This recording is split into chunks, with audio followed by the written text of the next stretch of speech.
Welcome to Moments with Marianne. I'm so delighted we're spending this time here today. We have a very inspiring show coming right up with special guest, Sara Schulting Kranz. And she's here today to share with us her new book, Walk Through This, Harness the Healing Power of Nature and Travel the Road to Forgiveness.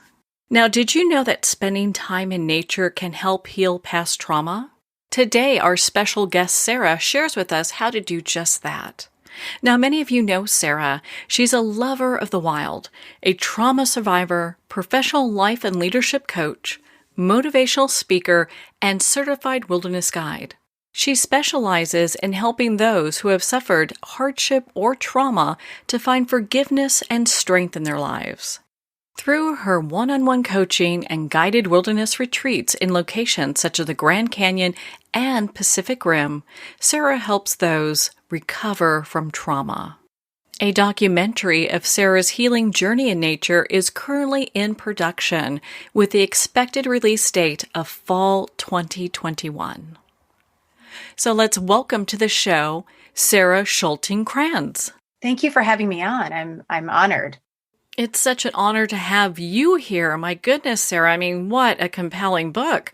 Once I picked it up, I could not put it down. I read it cover to cover. There were times where I was crying, times where, I just want to throw it against the wall. But, in the end, it's such an empowering book. And I think that's why people are resonating with it the way that they are and connecting with you. I'm sure you hear this all the time where they're saying, hey, I understand this because part of my journey is your journey as well. Thank you. Yeah, I'm only laughing because my own father even said that.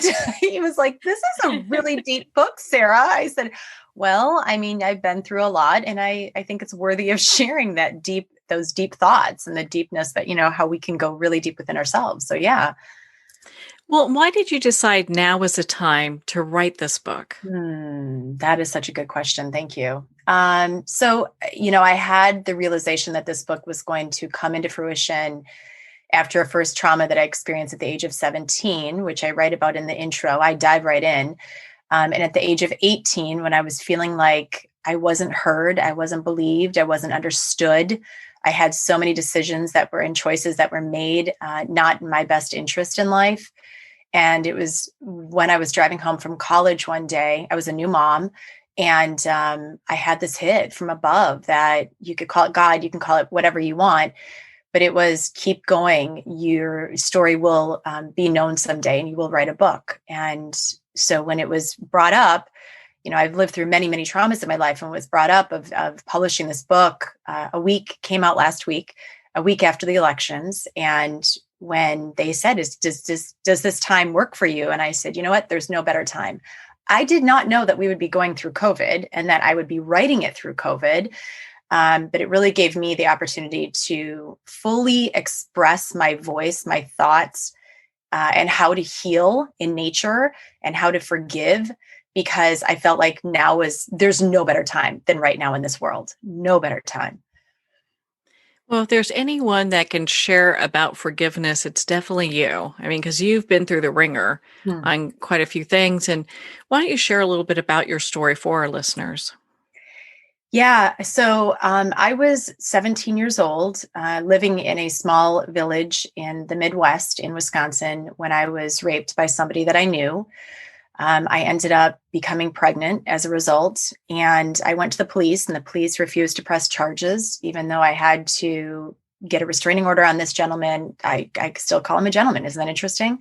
On this man. And I had I actually chose to birth my son. I chose to keep my son. And what's interesting is because the police didn't believe me, so many other people didn't believe me either. And I even had, when I was in the hospital, I even had a nurse come in and say to me, we're ready to take your child to foster care. And I didn't even know anything about that. I had no idea my child was actually being placed up for adoption behind my back. And so there was this time in my life where I really had to find my voice and realize that the first person to believe in is myself. Even when nobody else I felt was believing me.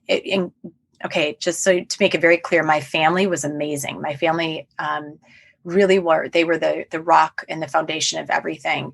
My mom would walk me down Main Street in my village, and she would say, just hold your head high. People will believe you someday. Just keep taking every step forward. And that's how this book actually came into fruition with Walk Through This. I was 40 years old. Now moving forward, I went to college and met my husband, my then, now ex-husband, when I was in college. And I was 40 years old when I found out that he had been betraying me for 14 of 17 years of our marriage with men. And I had no idea that this other double life was happening within him. And the interesting thing is that the moment that he told me, the moment that discovery happened in my life, I looked at him and I said, I want a divorce, but I will forgive you someday.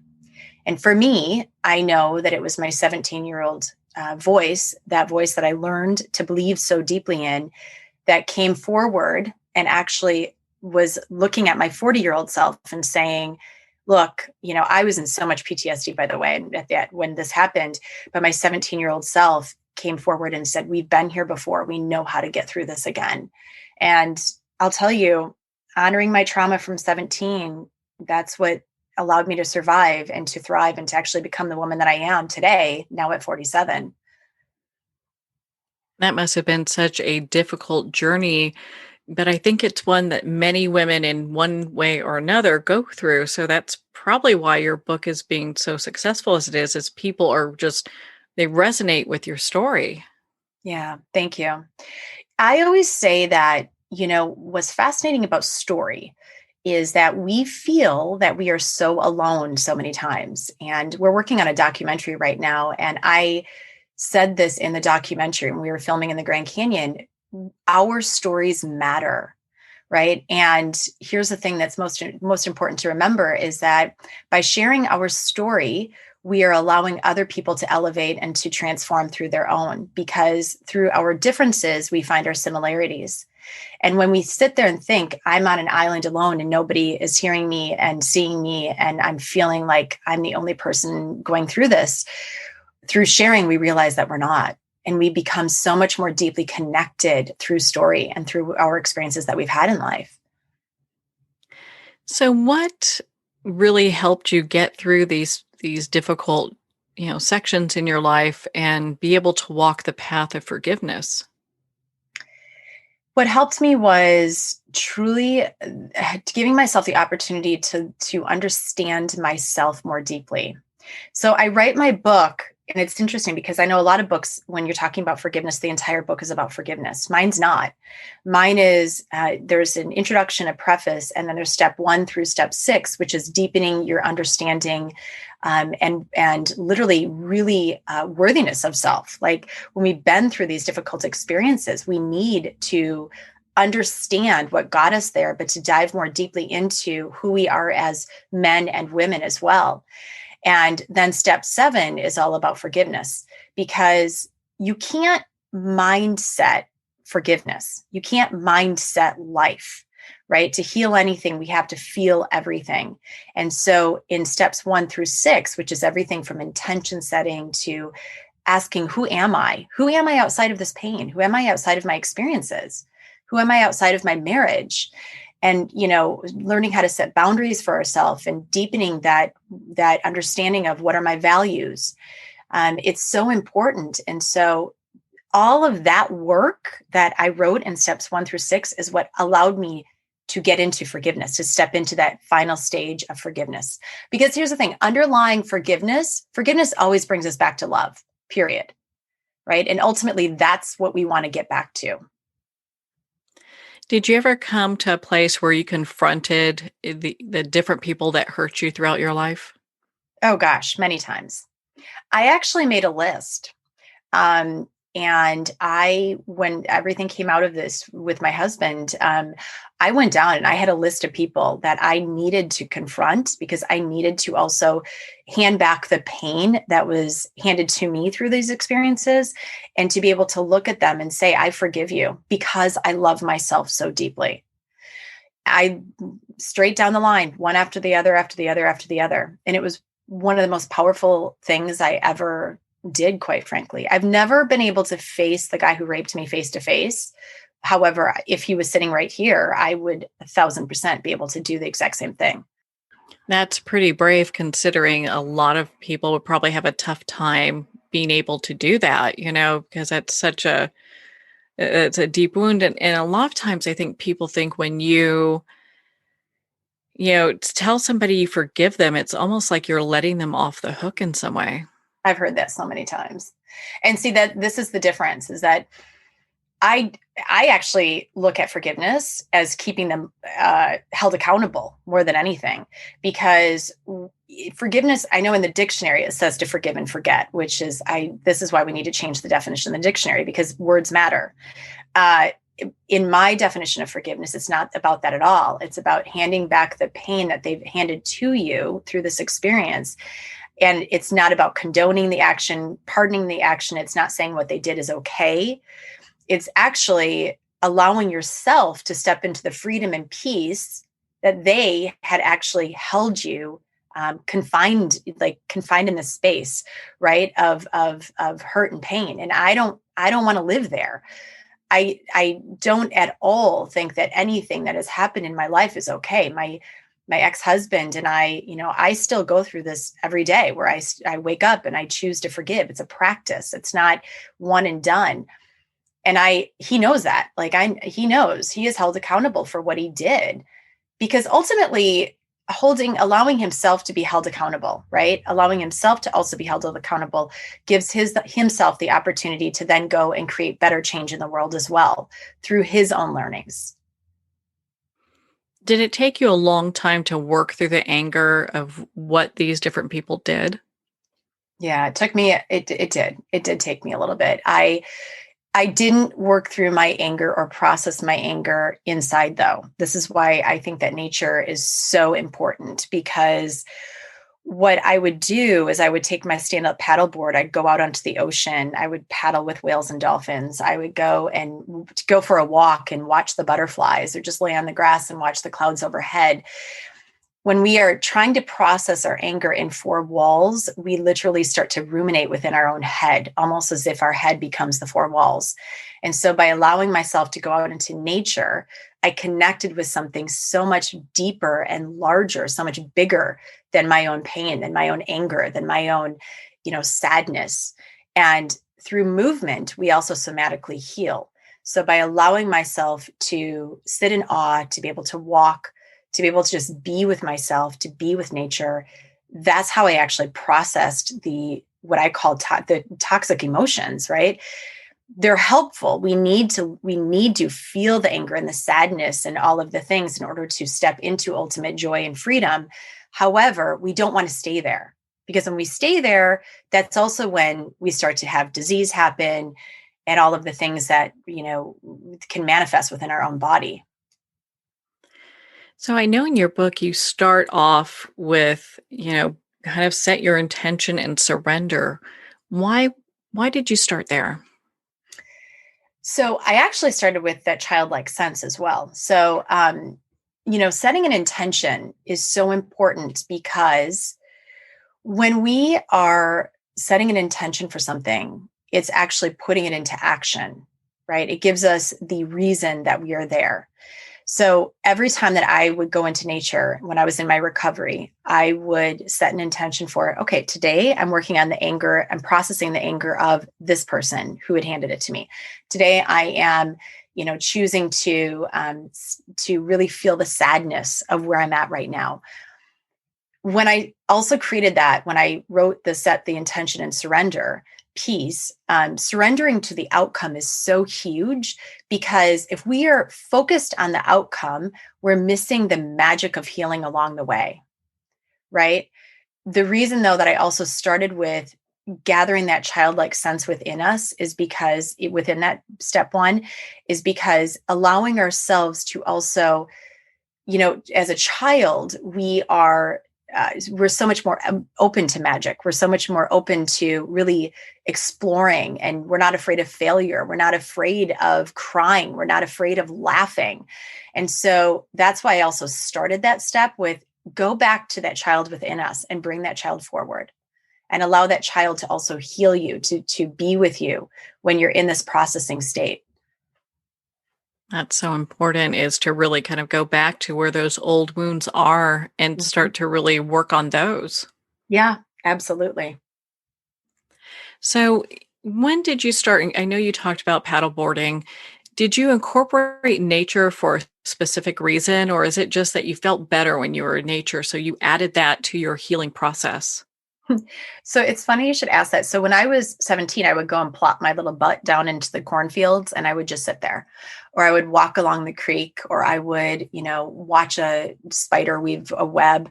I was also an art major. And so I would focus on nature when I was in my drawing classes.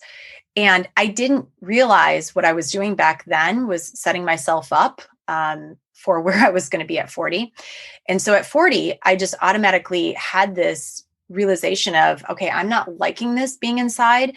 And so I went back to what I knew, which was going outdoors. So I started paddling a couple of years before all of this happened. Allowing myself though to go outside is what allowed myself to find the clarity. So it wasn't intentional.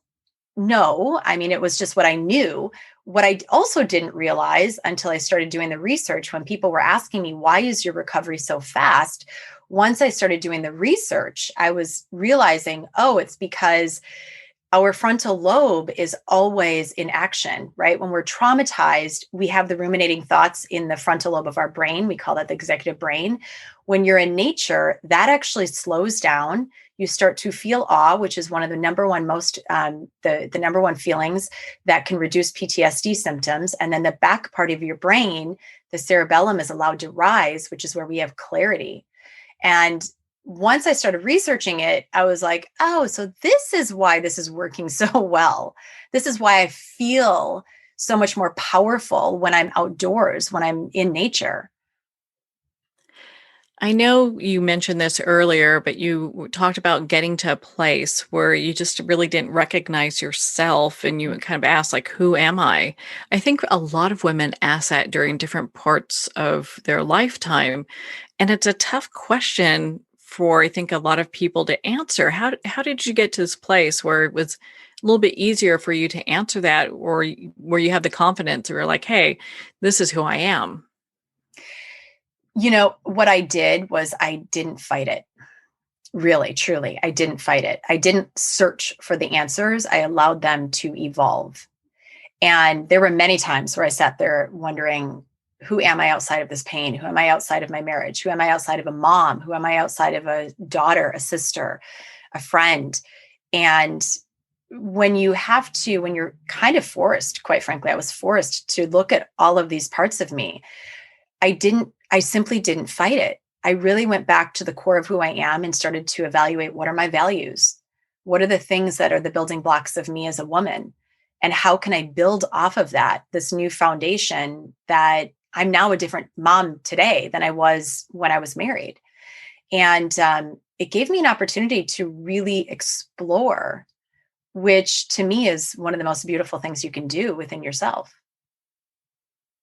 Did you find that there is a portion of this work that you did that really kind of dove into that self-worth thing? It seems like a lot of us women have Oh, this issue where we come to self-worth and it's like not good enough, not pretty enough, not whatever the thing is, you know? yeah. So I've been working on that. I still work on that today, because when you've been betrayed so deeply, and also I was just talking with somebody last night about this, when you have been told over and over and over again that you're wrong, right? Or that you've been manipulated into thinking a certain way.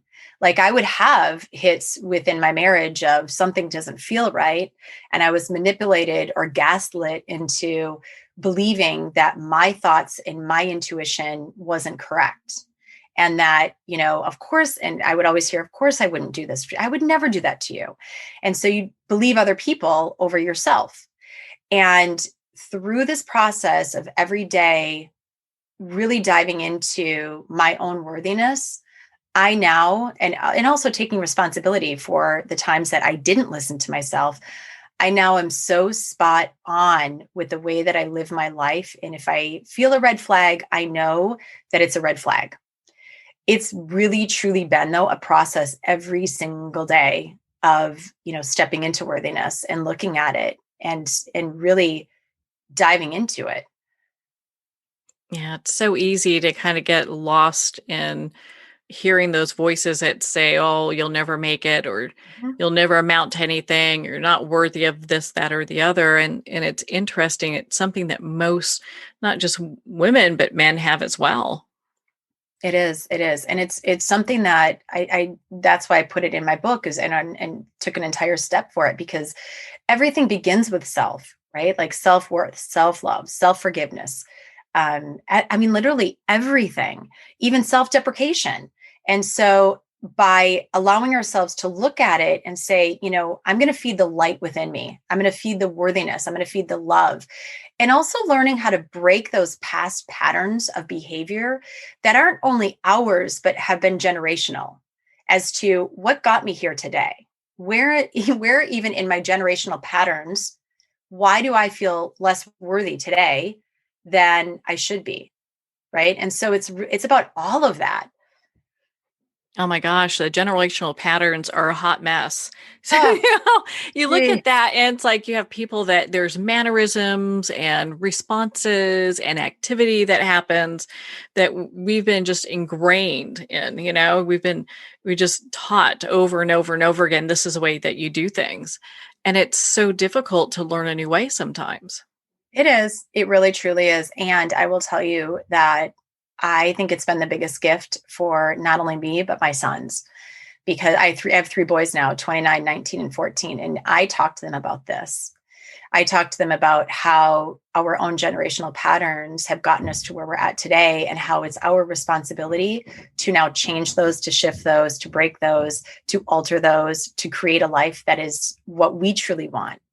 And it's no, looking back, I'm not at all condoning or, lessening my family history and family of origin. I love my family.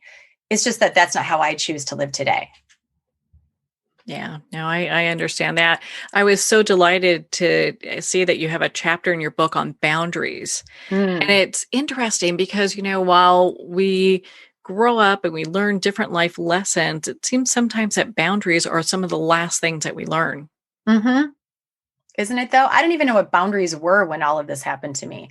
I literally remember sitting in one of the support groups that I was in, and they were talking about boundaries. And I went, well, what's a boundary? I've never even heard this term.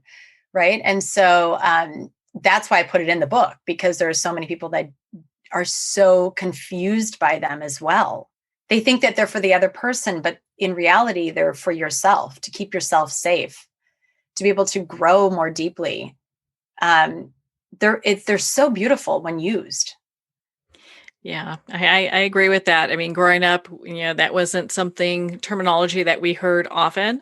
And so when boundaries came up, it's like, yeah, that's what separates, Canada and the US. And it's like, no, that's not it. That's not it at all. A little growing up needed to happen there. Yeah, I know. That's great. That's a good one. Well, and so when you look at boundaries, what part of that is something that has shifted so much for you throughout your journey and your process? So for me, the biggest shift for me has been the energetic boundary, because as somebody, I'm an empathetic human being. I'm an empath. And I know that a lot of people, I'm sure a lot of people right now are listening to that going, oh yeah, that's me too. And so being able to protect my energy and to be able to protect who I am and be able to say, this is good for me. This is not. This is healthy for me. This is not. I'm not letting you into my space and taking my energy, or, coming in to harm me, to hurt me, to do whatever it is. Right. It's such a powerful thing for me, because I feel like throughout my entire life, truthfully, there have been people that have walked in and out, and I wasn't holding a good boundary with them. And when they've done that, they've taken my energy and a part of me and used it. And it's not okay. It's not okay. It's to protect yourself. Yeah, it's so often it's interesting as we learn and grow. boundaries and, just these different ways of being, those are things that we have to develop. It's, Mhm. no one hands us a book except for your book that goes over like, hey, this is something to consider. And energetic boundaries are so important. So I was so excited that you talked about that. Yeah, definitely. Well, and then, the other thing is that sometimes when somebody is, let's just say, like in a bad mood, or they're trying to project their anger or their sadness or their hate onto you, I don't want any part of that. Yeah, I like to sit in the light. I like to sit in the positive, my positive energy. And so by allowing myself to protect myself with that, to protect myself from those people that project things, it's only going to strengthen my own happiness and my own joy. So as you have, you continue to be on this journey. I know you talk also about judgment and practicing fierce self-compassion. What Yeah. do you mean by that? That's been my word for 2020, by the way, which is really, that's why I put it in there as well. Fierce self compassion is allowing yourself, when you are in that state of wanting to judge yourself, right? Self judgment, because again, it's everything goes back to self. When you are being hard on yourself, why, questioning, why can't I do this? Or why is this not working for me? I always tell people, put your hand over your heart, just feel your heartbeat, close your eyes, ground yourself to the earth, and remember that we are all doing the best that we can in any given moment, you included, right? Feel your own heartbeat and remember that your heart picked you. And so going back to that space of fierce self-compassion will bring you back to that space of fierce self-love and worthiness. Will that help also release judgment? Oh, absolutely. Absolutely. It's always, everything is the foundation of love, right? And so forgiveness and self-compassion and worthiness, and it's always love. And so allowing yourself to remember, be compassionate to yourself, allow yourself to sit there. And when you're sitting in that space, the self-judgment, you're not giving power to it. So who do you feel your book would help? That is a good question. We are in a very traumatized state right now in this world, and so I wrote this book to literally help everybody. I mean, and that sounds really kind of out there, and it's true.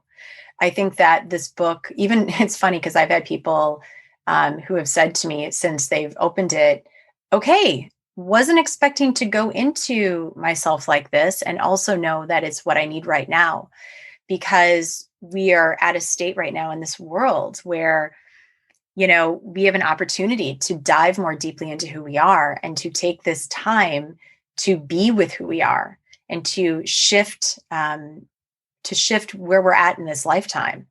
And so this book I wrote for anyone that is ready to do that, for anyone that wants to go more deeply into themselves and look at all of their past, present, and also where they want to go in the future. So, what advice do you have for just someone who has gone through a really difficult betrayal or kind of heartache? What would you give for them as advice? Well, number one, you're not alone. That's the number one most important thing. And the other thing is just remember to take every step forward. Doesn't matter how big the step is, like every step forward is a step to that next place in your life, and to believe in you. The number one most important relationship that we can have in this world is within ourselves.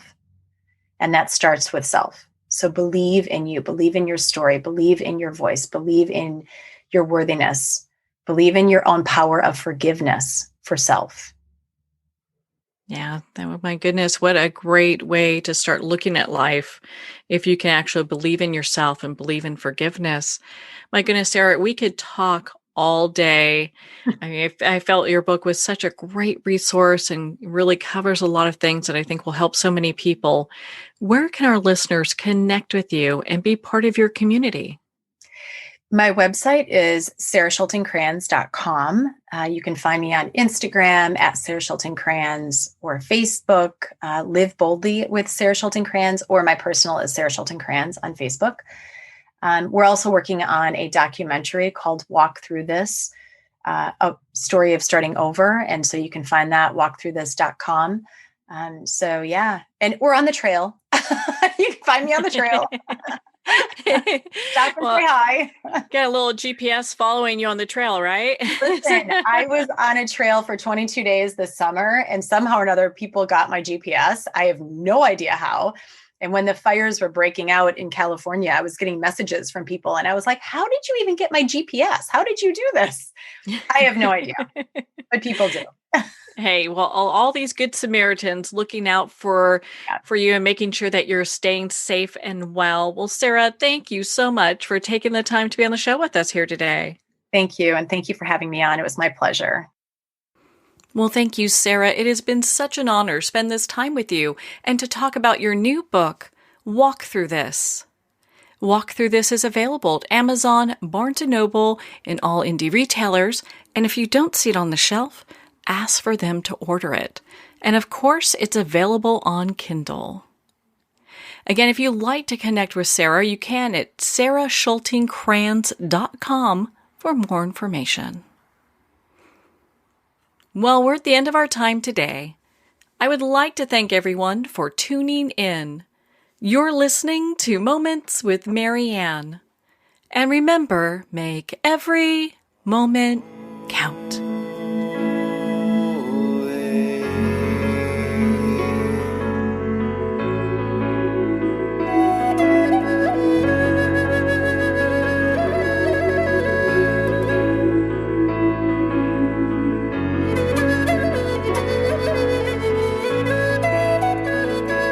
In a single moment, your life can change. Moments with Marianne is a transformative hour that covers an endless array of topics with the best of the best. Her guests are leaders in their fields, ranging from inspirational authors, top industry leaders, and business and spiritual entrepreneurs. Each guest is gifted and a true visionary. A recognized leader in her own work, and while teaching others to develop, refocus, and grow, Marianne will bring the best guest and sometimes a special surprise. Don't miss this. You never know just which moment will change your life forever. Moments with Marianne airs every Sunday, Monday, Thursday, and Friday at 8 p.m. Eastern and 5 p.m. Pacific Time. Make sure to tune in and visit momentswithmarianne.com for more information.